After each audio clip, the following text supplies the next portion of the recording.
اب یہ نوٹ کر لیجئے، ہدایت و ضلالت اس دنیا میں جو مختلف حالتیں انسان پر طاری ہوتی ہیں، یا نعمتوں کی بارش ہو رہی ہے، یا تنگی ہے، فقر ہے، احتیاج ہے، دنیاوی حیثیت ہے، وجاہت ہے، یا دنیا میں گمنامی ہے، کسنوی فرصت کے بھیا کس تھی، کوئی آپ کا حال ہی نہیں پوچھ رہا کہ تم ہو کون، تمہارے منہ میں کتنے دانت ہیں، یا یہ کہ دنیا میں اقتدار کی کسی مسند پر انسان بیٹھا ہے، یا یہ کہ کوئی اس کے ہاتھ میں اختیار نہیں۔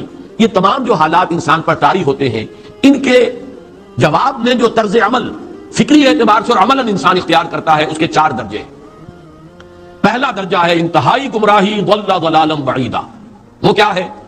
اگر عزت ہوئی، نعمتیں ملی، فلاں دیوی یا دیوتا کی نگاہ کرم ہے، اس کی کرپا سے یہ ہو گیا، اور اگر کوئی تکلیف آ گئی، مصیبت آ گئی، معلوم ہوتا ہے کہ فلاں دیوی یا دیوتا ہم سے ناراض ہو گیا، یہ کالی دیوی کی طرف سے کوئی مصیبت آ گئی ہے، یا یہ کہ یہ لکشمی دیوی کی نگاہ کرم ہے کہ ہمیں دولت مل گئی ہے۔ یہ تو ہے شرک۔ شرک ہونے کے اعتبار سے یہ ہے ضل ضلالا بعیدا، انتہائی پستی۔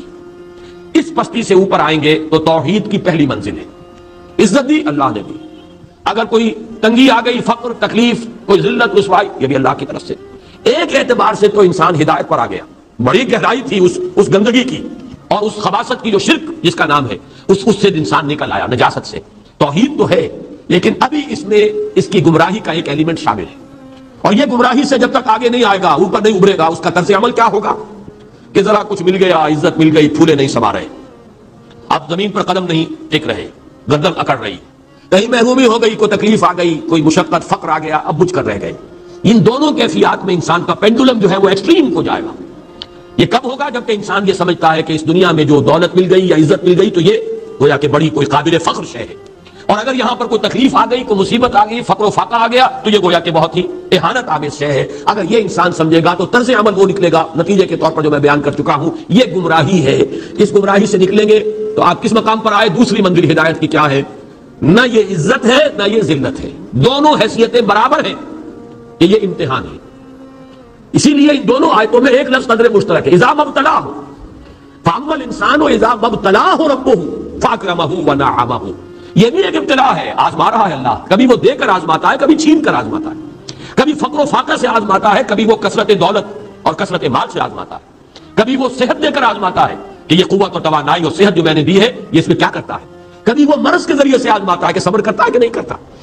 ہمارے لیے شکوہ اور شکایت تو اس کی زبان پر نہیں آ جاتی، نالا اور شیون تو نہیں آ جاتا، تکلیف جھیلتا ہے کہ نہیں جھیلتا، اس میں تحمل ہے کہ نہیں ہے، تو صبر کرتا ہے یا شکر کرتا ہے۔ یہ دونوں کیفیات در حقیقت اس اعتبار سے مساوی ہے، یہ بھی امتحان، یہ بھی امتحان۔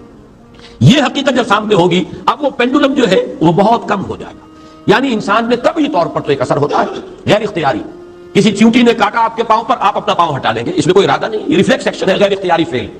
اس حد تک تو انسان ضرور متاثر ہوتا ہے، اس سے تو کوئی انسان جو ہے وہ بلندتر نہیں ہو سکتا۔ حضرت ابراہیم رضی اللہ تعالیٰ عنہ، حضور کے وہ نومولود فرزند، انتقال جب ہو رہا تھا، آپ کی آنکھوں میں آنسو آ گئے۔ اب یہ طبعی اثر ہے، ایک فعل ہے، انفعالی کیفیت ہے جو بالکل طبعی ہے، لیکن یہ نہیں کہ اس کی وجہ سے انسان کی زبان پر کوئی شکوہ آ جائے، کوئی شکایت آ جائے، یہ نہیں ہوگا، یہ ایمان کے منافی ہے۔ اسی طریقے سے اگر کوئی خوشی ہوئی ہے تو چہرے کے اوپر ایک نکھار آ جائے گا، تبسم آ جائے گا، اس سے زائد نہیں۔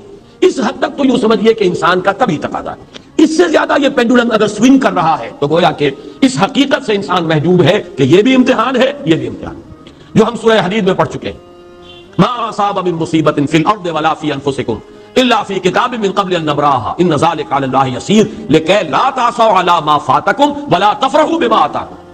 اللہ تمہیں کچھ دے تو اتراؤ مت، اللہ تم سے کچھ چھین لے تو اس کے اوپر افسوس مت کرو۔ یہ نتیجہ ایمان کا نکلنا چاہیے۔ اگر تمہیں ایمان ہے اللہ پر، اگر تمہیں یقین ہے کہ جو کچھ ہوا ہے اللہ کے اذن کے بغیر نہیں ہوا، اگر تمہیں یقین ہے کہ اللہ نے جو میرے لیے طے کیا ہے اس میں میرے لیے خیر ہی ہے، چاہے فی الحال فی الوقت فوری طور پر مجھے ناگوار محسوس ہو رہی ہے بات، لیکن یقیناً میرے لیے اس میں خیر ہے میرے رب کی طرف سے، کہ ہر کے ساتھ یہ ماریخ عین الطاف است۔ ہم تو شارٹ سائٹڈ ہیں، ہم دیکھ نہیں سکتے کسی شے کو، ہم اس کے ظاہر کو دیکھ کر گھبرا اٹھتے ہیں کہ یہ تو تکلیف آ گئی، کیا پتا اسی کے پردے میں اللہ کی رحمت آ رہی ہے۔ میں نے وہ رئیس امروہی کے اشعار آپ کو کئی دفعہ سنائے ہیں، وہ وقت آیا کہ ہم کو قدرت ہماری سعی و عمل کا پھل دے، بتا رہی ہے یہ ظلمت شب کہ صبح نزدیک آ رہی ہے، ابھی ہے کچھ امتحان باقی، فلاکتوں کے نشان باقی، قدم نہ پیچھے ہٹے کہ قسمت ابھی ہمیں آزما رہی ہے۔ رئیس اہل نظر سے کہہ دو کہ آزمائش سے جی نہ ہارے، جسے سمجھتے ہو آزمائش وہی تو بگڑی بنا رہی ہے، اسی آزمائش سے تو بگڑی بنے گی، اسی سے تو تمہارا خیر جو ہے اجاگر ہوگا، سامنے آئے گا، پتہ چلے گا who's who, what is what۔ ابو بکر میں کتنا یقین اور ایمان تھا، یہ کیسے معلوم ہوگا؟ کیسے معلوم ہوگا کہ بلال میں کتنا سہار کتنا تحمل تھا، کتنا صبر تھا، اگر وہ مصیبت ان پر نہ آتی کہ جو امیہ ابن خلف کے ہاتھوں ان پر قیامت ٹوٹ رہی تھی۔ تو یہ ساری چیزیں جو ہے ما اصاب من مصیبت فی الارض ولا فی انفسکم الا فی کتاب من قبل ان نبرأ ان ذلک علی اللہ یسیر لکی لا تأسوا علی ما فاتکم ولا تفرحوا بما آتاکم واللہ لا یحب کل مختال فخور۔ اگر اس حقیقت سے محجوب ہو جاؤ گے تو پھر اختیال اور فخر اور گھمنڈ پیدا ہو جائے گا تمہارے اندر، یا دوسری طرف مایوسی، کمر ہمت ٹوٹ کر رہ جائے گی، خودکشی کرنے کو انسان آمادہ ہو جاتا ہے، ذرا کوئی ناکامی دنیا میں آ گئی، کوئی تکلیف آ گئی۔ یہ ہے در حقیقت تیسری منزل، ہدایت کی دوسری سیڑھی۔ پہلا کیا تھا؟ ضل ضلالا بعیدا، کوئی خیر مل گیا تو کسی دیوی کی نگاہ کرم، کوئی تکلیف آ گئی تو کسی دیوتا کی ناراضی، یہ تو ہے ضل ضلالا بعیدا۔ اس سے اوپر آئے، یہ پہلی سیڑھی ہدایت کی ہے، عزت ہے تو اللہ کی طرف سے، اور اگر کوئی ذلت ہے، تنگی ہے تو اللہ کی طرف سے، یہ ہدایت کا آغاز ہو گیا، یہ توحید کی بنیادی منزل ہے۔ اس سے اگلی منزل، یہاں کی ذلت ذلت نہیں، یہاں کی عزت عزت نہیں، ذالک یوم التغابن، ہار اور جیت کے فیصلے کا دن تو قیامت کا دن ہے۔ وہاں معلوم ہوگا جس کو اسرو عزت ملی وہ عزت والا ہے، جو اسرو ذلیل ہو گیا وہ ذلت والا ہے۔ یہ تو امتحان ہے، دارالامتحان ہے، خلق الموت والحیات لیبلوکم ایکم احسن عملا، یہ تو دارالامتحان ہے، امتحان ہونے کے ناطے دونوں برابر ہیں۔ اس سے اوپر ہے ایک چوتھی منزل، ہدایت کی تیسری منزل، وہ کیا ہے؟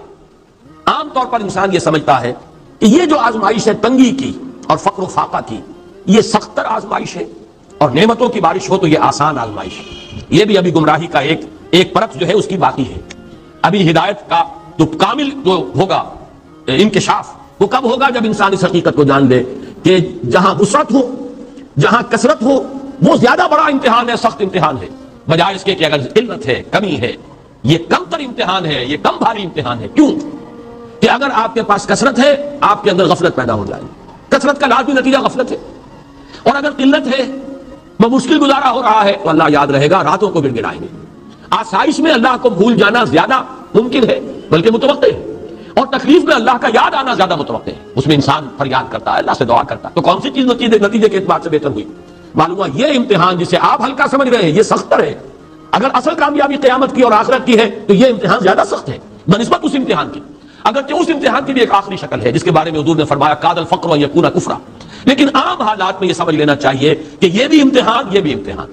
لیکن اگر تنگی ہے، اس کے لیے بھی حدیث بڑی پیاری ہے، حضور نے فرمایا ما قل و کفا خیر مما کثر و الہا، اگر کم ہو لیکن کفایت کر جائے، ضرورت پوری ہو گئی، پیٹ کو جتنا درکار تھا جسم اور جان کا رشتہ برقرار رکھنے کی اتنا مل گیا، نہیں کوئی کئی کورسز کے ڈنر کھائے ہیں، نہیں کوئی اس کے اندر جو ہے لذت ہے، لیکن یہ کہ بنیادی ضرورت پوری ہو گئی، کسی کے سامنے ہاتھ نہیں پھیلانا پڑا، کسی کے سامنے عزت نفس کو ہتھیلی پر رکھ کر پیش نہیں کرنا پڑا۔ ما اللہ و کفا، جو کم ہے لیکن کافی ہے، خیر وہ کہیں بہتر ہے اس سے، مما کثر و الہا، جو ہو تو بہت لیکن اس سے غفلت طاری ہو جائے۔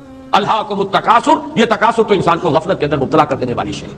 یہ ہے اصل میں کہ جس کے لیے تاریخی اعتبار سے نوٹ کر لیجئے واقعہ امام احمد ابن حنبل رحمہ اللہ، ان کی تاریخ کا، ان کی زندگی کا یہ واقعہ بہت ہی سبق آموز ہے۔ خلق قرآن کے مسئلے پر جب خلافت بنی عباس کے دوران ان پر تشدد ہو رہا تھا، مارا جا رہا تھا، جیل میں تعذیب، پرسیکیوشن، وہ مار ماری جا رہی تھی جس کے بارے میں آتا ہے کہ اگر ہاتھی کو بھی وہ مار ماری جاتی تو وہ بھی بلبلا اٹھتا۔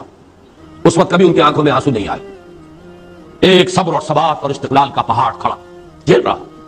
پھر وہ حکومت تبدیل ہو گئی، اب وہ جو خلیفہ وقت ہے وہ خود اس مسئلے میں ان کے ہم خیال ہیں، اب انہیں جیل سے تو نکال دیا گیا۔ اس کے بعد ایک وقت آتا ہے کہ دارالخلافہ سے اشرفیوں کی ایک تھیلی لے کر ایک شخص آتا ہے کہ یہ خلیفہ نے آپ کو ہدیہ بھیجا ہے، نذرانہ ہے، اس پر رو پڑی اور یہ عرض کیا بارگاہ خداوندی میں، پروردگار میں اس آزمائش کے قابل نہیں ہوں، یہ آزمائش کہیں سخت ہے، یہ سنہری آزمائش رو پہلی آزمائش، اس کو ریزسٹ کرنا جو ہے، ٹیمپٹیشن کو ریزسٹ کرنا یہ کہیں مشکل ہے اس پرسیکیوشن اور اس تشدد کو برداشت کرنے سے۔ تو یہ خاص طور پر یہ نمایاں نشان ذہن میں رکھیے۔ تو ان آیات میں کہ جو نہایت اہم ہے یہ دو آیتیں قرآن مجید کی، بظاہر سوال آتا ہے کہ اس میں حرج کی کون سی بات ہے؟ اللہ تعالیٰ معز ہے، اللہ تعالیٰ مذل ہے، تعز من تشاء وتذل من تشاء بیدک الخیر، یہ سورہ آل عمران میں آیت آئی کہ نہیں آئی؟ لیکن یہ کہ اصل میں یہ چار درجے ذہن میں رہنے چاہیے۔ اگر آسانی ہو، عزت ہو، دولت ہو، فراوانی ہو تو کسی دیوی کی نگاہ کرم یا دیوتا کا کرم، تکلیف ہو، مصیبت ہو تو کسی دیوی یا دیوتا کا اظہار غضب، ناراضگی کا مظہر۔ اس سے اوپر آئے جو عزت دی ہے اللہ نے دی ہے، مجھے اللہ نے باعزت کر دیا دنیا میں، اور یہ ذلت اللہ نے مجھے ذلیل کر دیا، اس کے اعتبار سے یہ ہدایت ہے، توحید تو آ گئی، لیکن ابھی گمراہی کا ایک ایلیمنٹ شامل ہے۔ وہ گمراہی کیا ہے کہ نہ یہاں کی عزت ہے، نہ یہاں کی ذلت ذلت ہے۔ وہ جو بھی سردی گرمی اور نرمی سختی، ان تمام کو جو ہے وہ برابر رکھو کہ دونوں جو ہے یہ آزمائش کی کیفیتیں برابر ہیں، یہ ہو گئی گویا کہ اس سے ایک درجہ بلند۔ ابھی اگر ذہن میں آپ کے یہ ہے کہ یہ فراوانی اور دنیا میں نعمتوں کی بارش اگر ہو رہی ہو تو اس کو سمجھنا کہ یہ ہلکی آزمائش ہے، اور اگر فقر و فاقہ ہو، تنگی ہو، گمنامی ہو اور دنیا کے میں کوئی حیثیت اور اہمیت حاصل نہ ہو تو یہ گویا کہ زیادہ سخت امتحان ہے، تو ابھی گویا کہ گمراہی کا ایک ایلیمنٹ موجود ہے۔ حقیقت منکشف ہوگی جبکہ یہ بات واضح ہو جائے کہ یہ امتحان جو ہے نعمتوں والا امتحان یہ سختر ہے، اور فقر اور احتیاج والا امتحان یہ نسبتاً آسان ہے۔ اس میں اللہ کی طرف رجوع کی توقع زیادہ ہے، اس میں غفلت کا اندیشہ زیادہ ہے۔